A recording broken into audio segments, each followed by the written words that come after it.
Hey guys, Barrett here. This is Tempo League. Thanks for checking it out. I wanted to do a video on like 5 easy drum songs or 5 easy drum grooves. And then I thought back to something that JP Bouvet did with Drumeo. It's probably 6 years ago. And it's called the 4 most important drum grooves. And he lays out a framework that I think is really important to understand, because if you're thinking of learning just 5 easy drum songs, well, the framework that JP lays out in this video, you could do 50 or 75 or 100 or, endless amounts of drum songs or grooves that really are based back in this family, this family of grooves. And so I'd encourage you to go check out the Drumeo video. I will link to it. JP Bouvet is an incredible drummer, and he's got his own channel. Definitely look into his stuff deeply. But I wanted to put my own spin on what he went over today. So I'm just going to talk about the 4 drum grooves that he talked about, those 4 groove families, and then we can kind of create our own stuff right here in the moment. So the first groove is just an 8th note groove, okay? And it's this guy.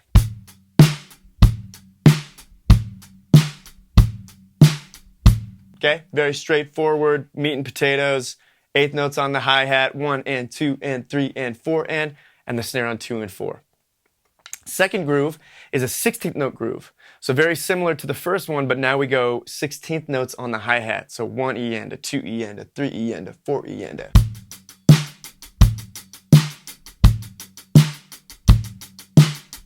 You can play it slower.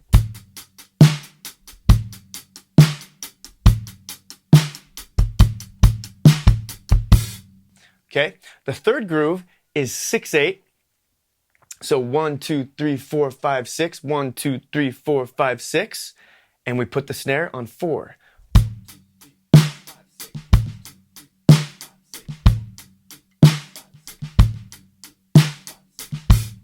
Okay, and then the fourth groove is a half-time triplet groove. Okay, so now we're counting 1 triplet, 2 triplet, 3 triplet, 4 triplet. And it's halftime because the snare is coming in on 3. It's not coming in on 2 and 4. So 1 triplet, 2 triplet, 3 triplet, 4 triplet.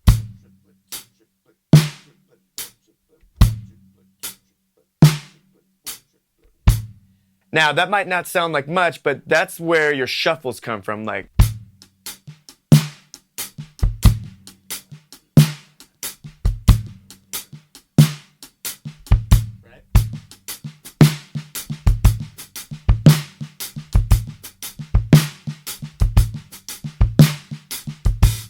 Okay, so that's that triplet groove. So let's go ahead and think about this now. What JP says in the video is that everything basically that he plays as a drummer goes back to those, like 90% or something, 95% goes back to those 4 groove families. So if you go back to the 8th note groove, let's just think about it. So 1, 2, 3, 1 and 2 and 3 and 4 and, right? Well, we could play that on the hi-hat, but we could also take our right hand and do something else with it, and instead just keep time on the ands, right? So 1 and 2 and 3 and 4 and. We're no longer going 1 and 2 and 3. We're just going 1 and 2 and 3 and 4 and 2 and 3 and 4 and. Okay? Now, in the traditional examples of 8th note grooves, you just play the snare or the kick on 1 and 3 and the snare on 2 and 4. So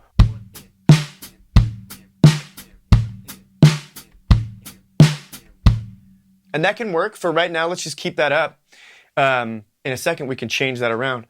But then this thing, then your right hand can do other stuff, right? So I don't have my ride here, but I could put it right here on the rim and go like.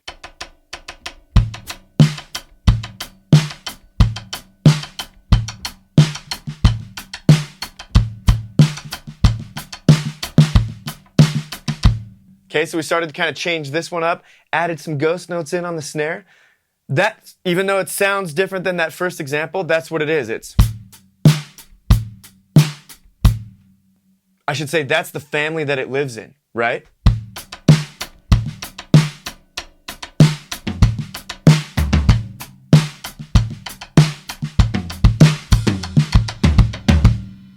Right? That's that first 8th note family. Now, you don't have to just keep the kick on 1 and 3 and the snare on 2 and 4. You could do something like...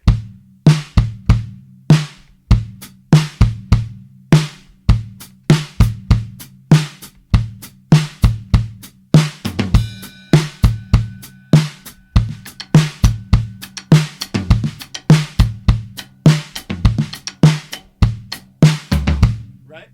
The possibilities are endless. That's the first groove family, though. Eighth note groove. Second groove family is that 16th note groove, okay? We slowed down a little bit so that we could play the 1 E and a 2 E and a. So...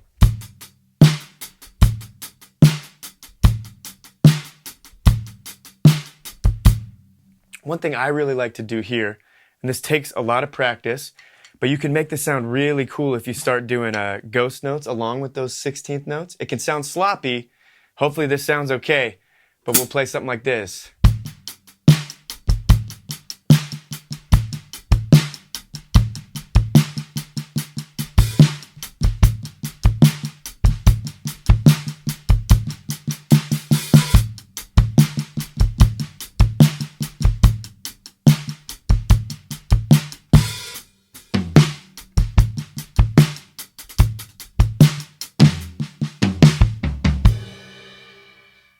Right?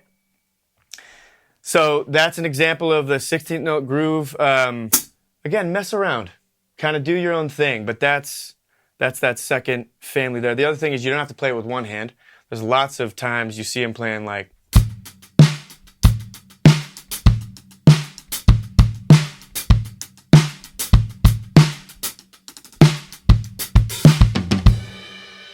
Right? 16th note groove. Now the third one, a lot of fun, 6/8. So 1, 2, 3, 4, 5, 6. We played straight. You can have a lot of fun with the ghost notes here.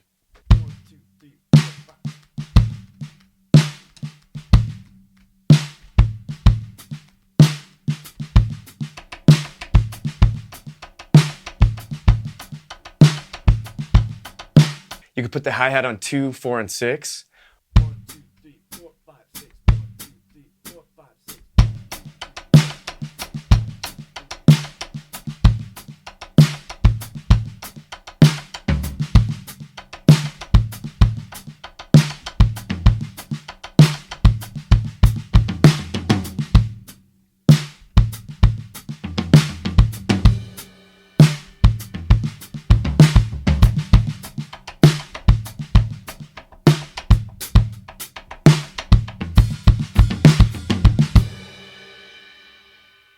Okay? It sounds a lot more interesting than just... But it's the same family, right? That's the idea here, is you don't have to play everything I'm playing. I'm just saying this is the framework. Well, J.P. Bouvet is saying this is the framework, and then we fit lots of stuff inside of it. Okay, so the last example, the halftime triplet groove. One more time, that's this.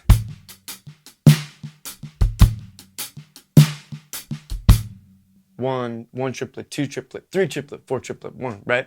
This shows up everywhere. There's the Rosanna Shuffle, the...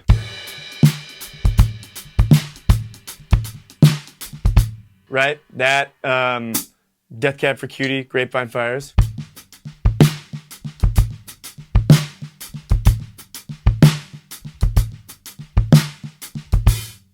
Lots of other shuffles, but, you know, that shuffle feel, there's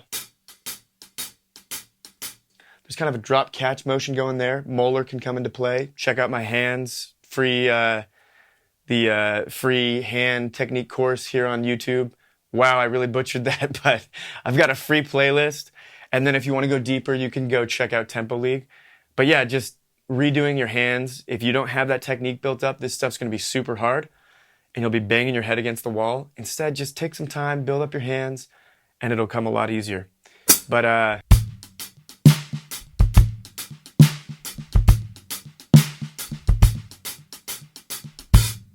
right, so those are some frameworks that you can play. Now, a lot of this, of course, is pop and rock music. We're not talking Latin grooves.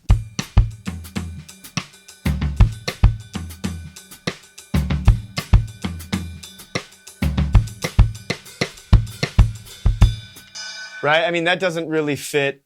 I mean, there's 4 beats there, but there's a lot more going on. But if you're talking pop and rock music, these 4 frameworks are going to serve you really well. Thank you, JP Bouvet and Drumeo, and hopefully you learned some stuff here. Thanks for checking out Tempo League. I hope you have a great week. We'll see you on the next one.